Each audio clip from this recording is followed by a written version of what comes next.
ஒரு நாள் அரவிந்த் என்ற பையன் தனது தாத்தாவின் பழைய வீட்டை சுத்தம் செய்து கொண்டிருந்தான். அப்போது ஒரு பழைய மரப்பெட்டி அவனுக்கு கிடைத்தது.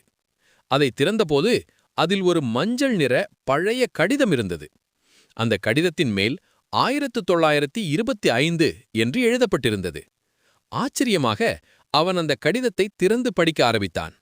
அதில் எழுதப்பட்டிருந்தது, அரவிந்த், நீ இந்த கடிதத்தை 2025இல் படிப்பாய். இன்று மாலை மழை பெய்யும். வீட்டின் பின்னால் இருக்கும் மரத்தடியில் ஒரு சிறிய பெட்டியை நீ காண்பாய். அரவிந்த் அதிர்ச்சி அடைந்தான். மாலை நேரத்தில் உண்மையிலேயே மழை பெய்ய ஆரம்பித்தது. அவன் உடனே வீட்டின் பின்னால் இருந்த மரத்தடிக்கு ஓடினான். அங்கே ஒரு சிறிய பெட்டி இருந்தது. அதை திறந்தபோது அதில் இன்னொரு கடிதம் இருந்தது. அதில் எழுதப்பட்டிருந்தது, நான் உன் முன்னோடி. இந்த ரகசியத்தை அடுத்த தலைமுறைக்கும் நீயே எழுத வேண்டும். நெறி. காலம் மாறினாலும் சில ரகசியங்கள் தலைமுறைகளைக் கடந்து பயணம் செய்கின்றன. என்வெல்